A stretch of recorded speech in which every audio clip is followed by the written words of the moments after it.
Je déclare que vous êtes réveillés pour Christ, pour son royaume et pour accomplir toute sa volonté. On est en train, pendant ce mois, de prier, d'exhorter par rapport au réveil spirituel. Dieu veut qu'on soit réveillés. Dieu veut qu'on puisse amener des âmes au Seigneur. C'est vraiment une telle joie lorsqu'on amène quelqu'un à Jésus. C'est tellement extraordinaire, c'est une joie qui ne peut pas être exprimée, de la grâce qu'on a de pouvoir amener une personne avec le Seigneur, la transporter du royaume des ténèbres au royaume de la lumière et voir cette personne changer. C'est tellement beau. Voir des gens, par exemple, qui étaient dépressifs, des gens qui étaient tellement mal à l'intérieur d'eux et les voir tout à coup vivre. Pour la première fois peut-être, vivre dans la joie, dans la paix, dans le bonheur, connaître le Seigneur Jésus. C'est tellement beau, c'est tellement merveilleux. Et l'Église, Dieu veut que l'Église puisse vivre ce genre de choses. Nous sommes en train de continuer à lire les discours, les prédications de Charles Finet sur les réveils spirituels, les réveils religieux. Et en terminant cette première semaine, on va passer ensemble 4 semaines sur les réveils spirituels ou peut-être plus. Charles Finet donne plusieurs remarques par rapport aux choses qui ont été dites précédemment. Il dit premièrement, autrefois, on considérait les réveils comme des miracles. De nos jours, il en est parfois de même. Certains ont au sujet des réveils des idées si flottantes et peu justes qu'avec un peu de réflexion, ils en verraient l'absurdité. L'Église a longtemps supposé qu'un réveil était un miracle, une interposition de la puissance divine avec laquelle les chrétiens n'ont rien à faire et qu'ils ne peuvent pas plus produire que produire le tonnerre, la grêle ou un tremblement de terre. Il y a seulement peu d'années que les pasteurs pensent que les réveils peuvent être produits par des moyens spécialement appropriés. Il écrit cela en 1835, mais il faut dire que c'est encore le cas aujourd'hui.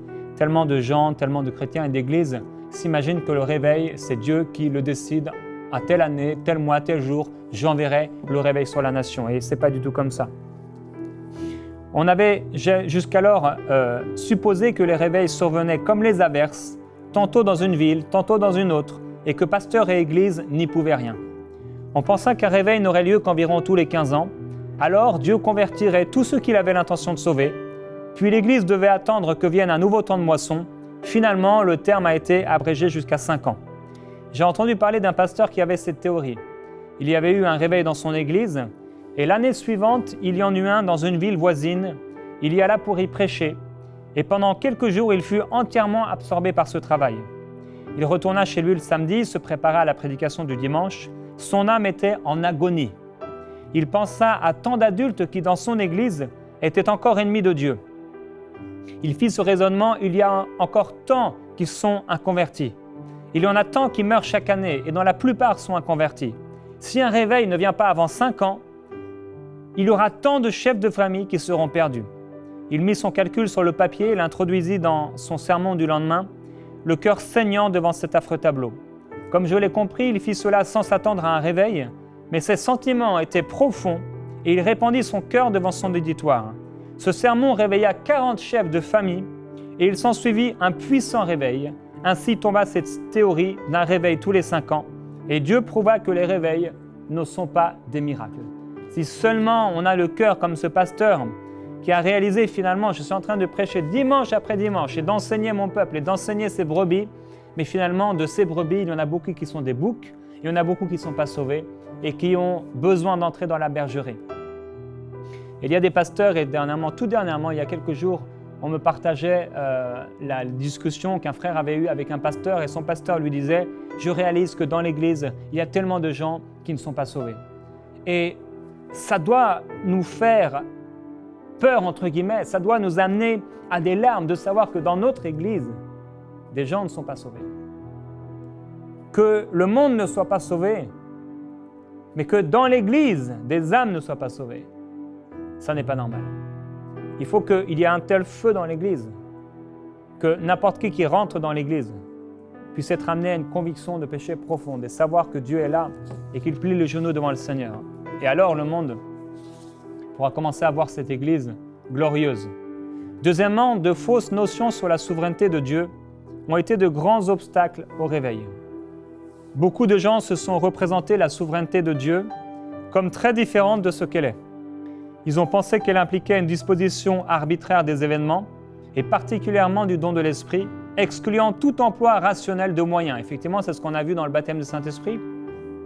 Il y a des gens qui prient pour être remplis du Saint-Esprit et ils s'attendent à ce que ce soit Dieu qui fasse quelque chose. Un jour, j'ai une vision, et c'était d'ailleurs la femme du pasteur Alain Patrick Tsenge, on avait 19 ans, on était dans ma chambre avec plusieurs chrétiens et chrétiennes, on était en train de prier et elle n'était pas encore baptisée du Saint-Esprit. Et pendant qu'on était en train de prier pour qu'elle reçoive le Saint-Esprit, j'ai eu une de mes premières visions spirituelles. Donc les yeux fermés, et là Dieu me projetait une image à l'intérieur de moi comme si je regardais quelque chose.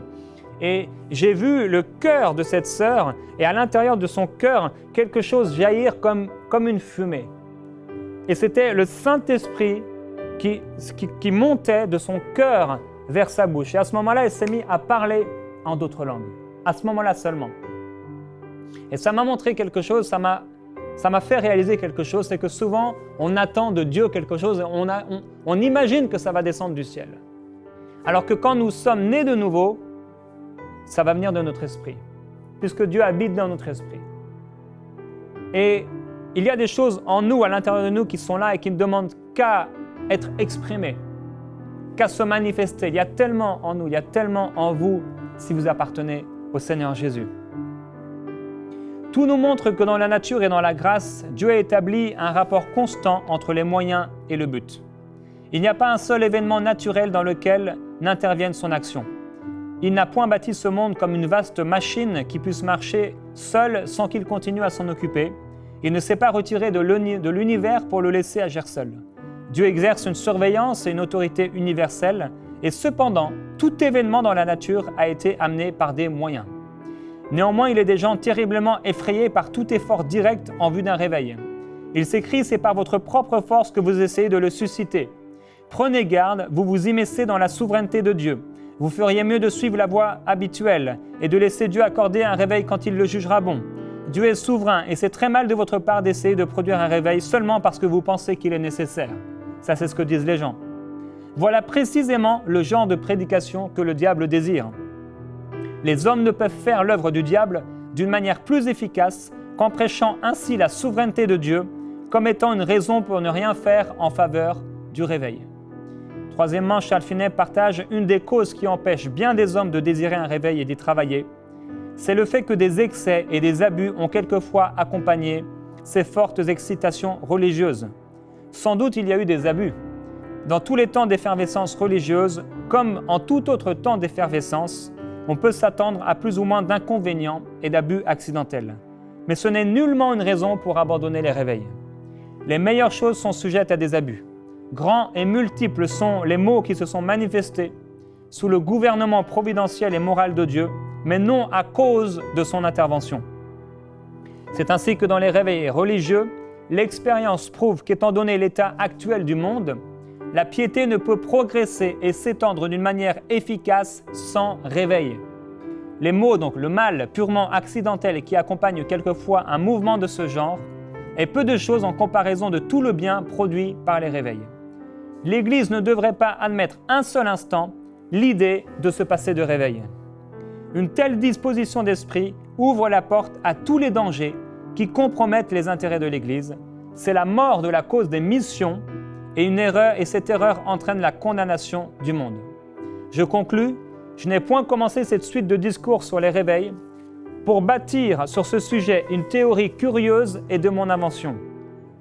Je ne voudrais pas dépenser mon temps et mes forces uniquement pour vous apprendre quelque chose, satisfaire votre curiosité et fournir aux gens un sujet de conversation.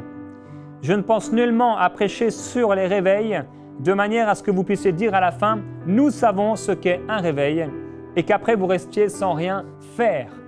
Et combien de fois l'Église a su des choses concernant telle et telle chose, mais sans jamais les pratiquer. Oui, on peut entendre des choses et connaître des choses, mais Dieu ne veut pas qu'on entende, qu'on ne soit pas comme cet homme qui se regarde dans le miroir, qui entend quelque chose tout à coup, mais qui oublie aussitôt. Oui, on peut connaître des choses et savoir des choses, mais Dieu veut qu'on les pratique. Dieu veut qu'on les pratique.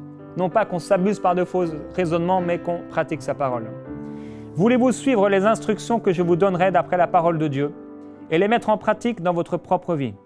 Voulez-vous en faire profiter vos familles, vos connaissances, vos voisins et toute la ville que vous habitez? Ou voulez-vous passer votre temps à vous instruire au sujet des réveils sans rien faire en leur faveur? Vous pouvez faire quelque chose en faveur des réveils. Je désire qu'à mesure que vous apprendrez quelque chose sur les réveils, et pendant ce mois de prière inspirée, vous vous mettiez à l'œuvre pour voir si vous ne pouvez pas contribuer à produire un réveil ici parmi les pécheurs, que vous le pratiquiez. Si vous n'avez pas l'intention de le faire, veuillez me le dire dès le début afin que je ne me fatigue pas inutilement. C'était ses propos. C'est maintenant que vous devez décider si vous voulez agir ainsi ou non. Vous savez que nous appelons les pécheurs à décider sur le champ s'ils veulent obéir à l'Évangile et nous n'avons pas plus le droit de vous laisser le temps de délibérer pour savoir si vous voulez obéir à Dieu que nous n'avons le droit de laisser les pécheurs agir ainsi.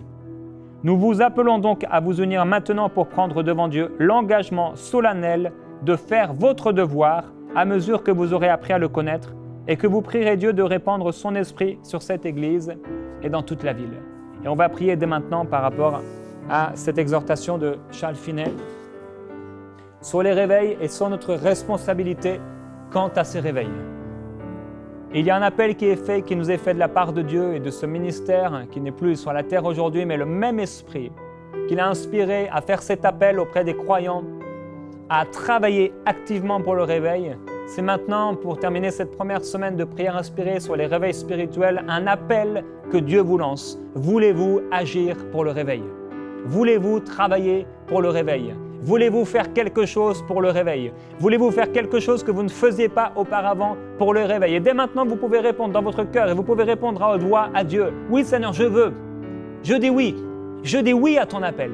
Je ferai quelque chose en faveur des réveils. Je travaillerai en faveur des réveils. Je ne veux plus croire et je ne crois plus que le réveil est un miracle, que le réveil est simplement une volonté souveraine de Dieu, mais je crois que j'ai quelque chose à faire pour le réveil et je crois que je suis un agent pour le réveil et qu'avec la parole de Dieu, devant le pécheur, je pourrai apporter la vérité de la parole de Dieu et cette vérité travaillera dans son cœur jusqu'à une pleine repentance, jusqu'à une pleine conversion. Alors aujourd'hui, c'est un appel que Dieu vous fait dans ce temps de prière. La prière, ce n'est pas seulement parler à Dieu, c'est aussi l'écouter, mais c'est aussi des décisions. C'est aussi des temps de silence où on l'écoute nous parler. Ce sont des temps de décision. Il y a des gens qui prient partout dans le monde. Les gens prient. Ils prient dans toutes les religions, les gens prient. Et même si ceux qui se disent athées, ils prient un jour ou un autre. La prière, ce sont des décisions, parfois. Des décisions de faire quelque chose. Rappelez-vous cet exemple que Jésus a donné de ces deux fils qui sont appelés par le Père à travailler. Ils disent oui tous les deux.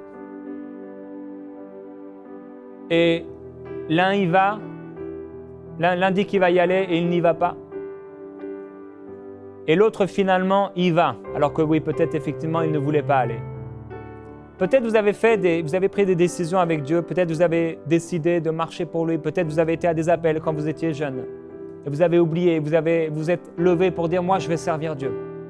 Moi, je vais travailler pour Dieu. Moi, je vais faire quelque chose pour le royaume de Dieu. Peut-être vous avez oublié ces choses.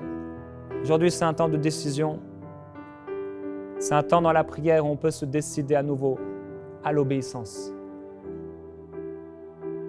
Et je vais vous laisser vraiment seul avec le Saint-Esprit. Juste avec lui. Juste avec lui. Voulez-vous travailler pour le réveil?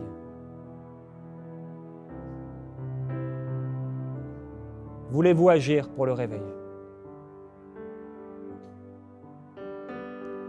Et pendant que les croyants sont là maintenant devant le Saint-Esprit et que vous continuez à lui parler, à dire les choses qui sont sur votre cœur, à accepter son appel, je voudrais faire un appel, si vous m'écoutez aujourd'hui, et vous n'avez pas la certitude complète d'être sauvé. Si aujourd'hui vous mourrez et vous ne savez pas où vous allez, Peut-être vous vous dites athée. Peut-être vous vous dites chrétien et vous allez à l'église, mais vous ne savez pas où vous allez. Vous êtes perdu. C'est par la foi en Jésus-Christ, la foi en son sacrifice et la foi en son pardon que nous sommes sauvés. Et aujourd'hui, Dieu vous lance un appel maintenant à vous repentir de tous vos péchés. Vous êtes pécheur, vous avez vécu votre vie loin de Dieu. Peut-être vous étiez dans les églises de réveil ou certaines églises, ou peut-être loin de l'église. Mais Dieu vous appelle à vous offrir entièrement à lui. Et la réponse à cet appel va transformer non seulement votre vie, mais votre éternité. Il y a plusieurs personnes, vous êtes là, il y a une femme qui est là et vous luttez dans la dépression et vous luttez avec Dieu. Et il faut simplement abandonner votre cœur à Dieu, lui offrir votre cœur. C'est un appel que Dieu vous fait, à vous tous qui n'avez pas la certitude d'être sauvés. Je voudrais vous encourager à demander maintenant pardon à Dieu pour tous vos péchés. Demandez-lui pardon, dites-lui, Dieu, pardonne-moi d'avoir vécu ma vie loin de toi. Pardonne-moi d'avoir méprisé ton nom, ton œuvre, ta vie, ton amour. Je te demande pardon pour tous mes péchés. Dites à Dieu, Seigneur Jésus, viens me sauver s'il te plaît. Je veux faire une alliance avec toi et t'offrir toute ma vie, tout ce que je suis, tout ce que j'ai. Je te donne tout. Et je choisis aujourd'hui de vivre pour toi, d'être dirigé par toi. Je te choisis comme mon sauveur, celui qui me sauve, mais aussi comme mon Seigneur, celui qui dirigera ma vie à partir de maintenant. Je déclare que ma vie ne m'appartient plus. Je te l'offre, je te la donne. Prends tout ce que je suis, prends toute ma vie. Tu me sauves, Seigneur. Tu es mon sauveur, je le crois maintenant. Tu viens me sauver. Je sais maintenant où je vais. Je suis pardonné. J'accepte ton pardon. Je crois que tu es mort pour moi, que tu as pris ma place. Mais je crois que tu es ressuscité pour me donner la vie. Je choisis ta vie. J'accepte le don de ta vie pour me sauver, pour me donner une vie nouvelle. Je deviens maintenant une nouvelle créature. Au nom de Jésus, je deviens un enfant de Dieu. Alléluia. Si vous avez fait cette prière de tout votre cœur, si vous êtes sincère avec Dieu, il vous a sauvé. Si vous avez une foi pleine et entière en Dieu et que vous vous êtes sérieusement repenti de tout votre cœur, de tous vos péchés, il vous a sauvé. Marchez avec lui. Rejoignez une bonne église où on prêche toute la parole de Dieu. Faites-vous baptiser d'eau par immersion. Marchez avec le Seigneur. Parlez-lui tous les jours comme un ami précieux. Il vous parlera, il vous dirigera, il vous rendra fort.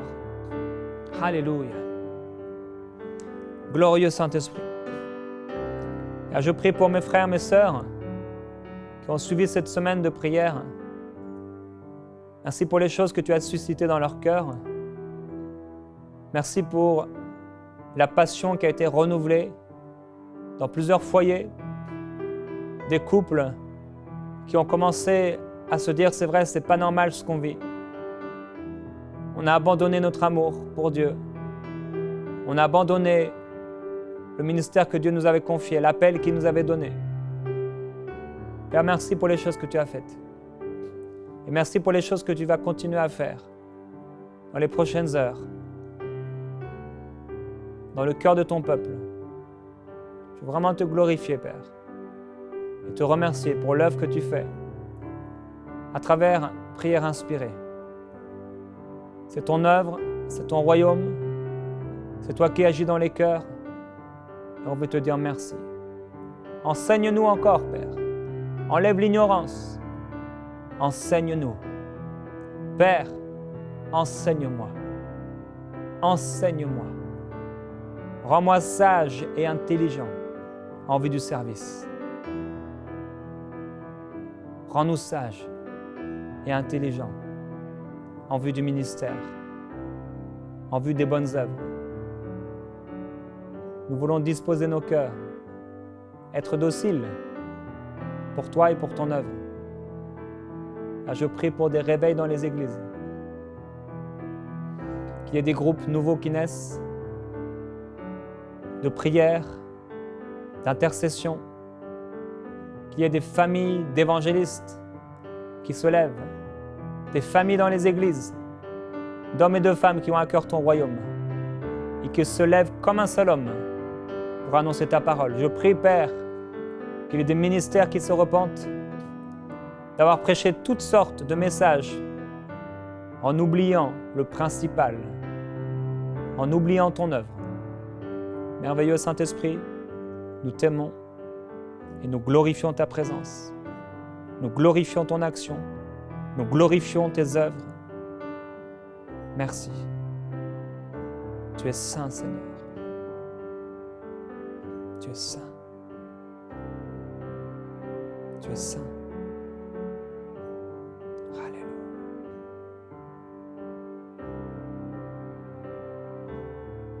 Alléluia. Frères et sœurs, continuez à fermer vos yeux et vous concentrer sur lui, à écouter ses paroles.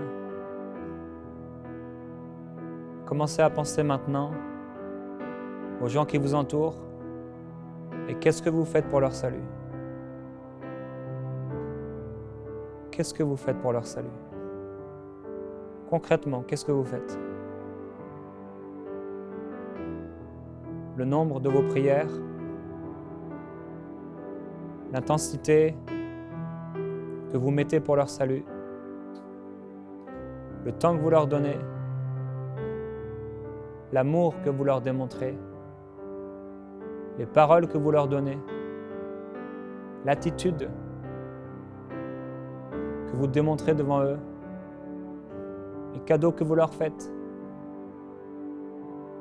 les exhortations à s'approcher de Dieu.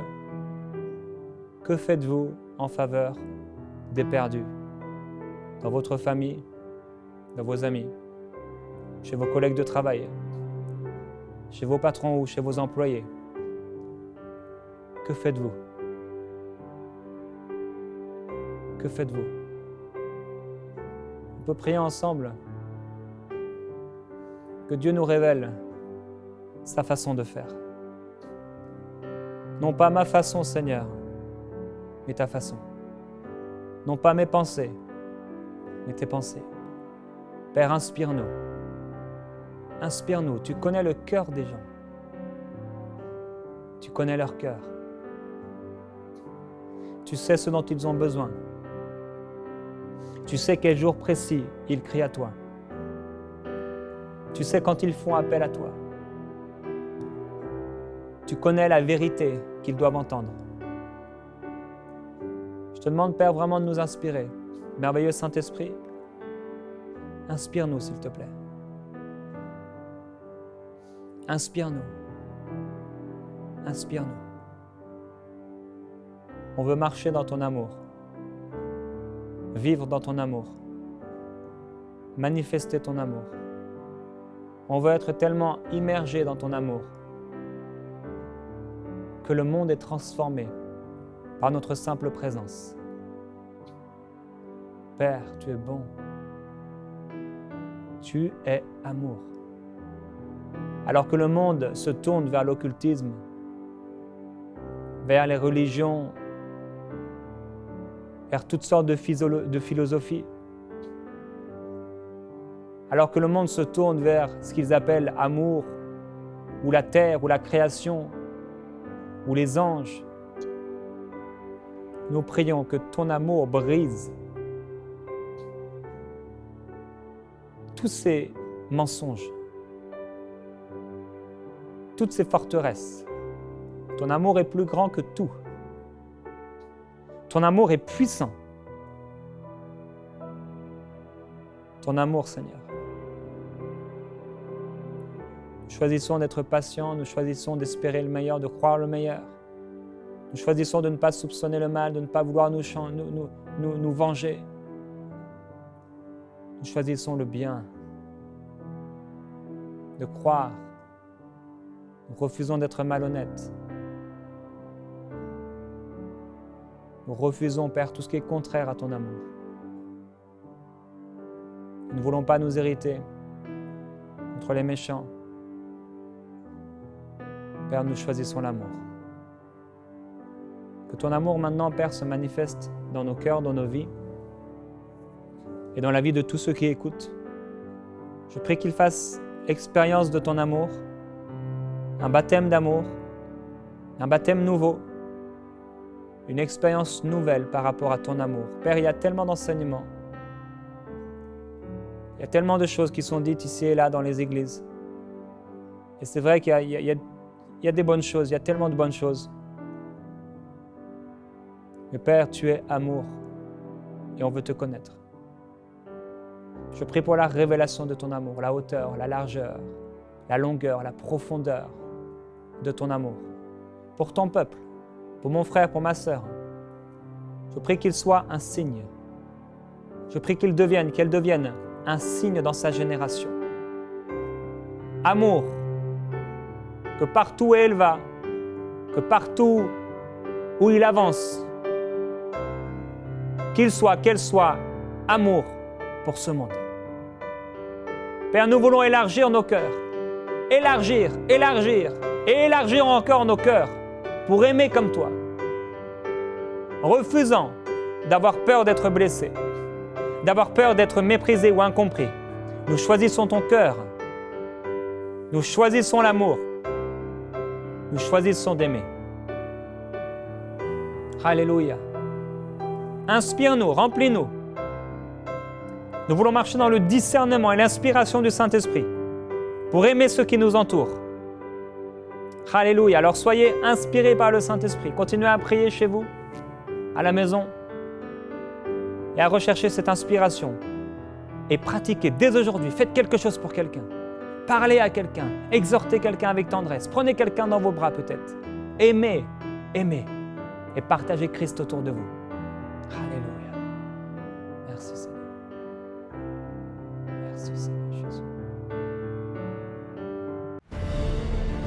Envoyez-nous vos sujets de prière à prière@enseigne-moi.com.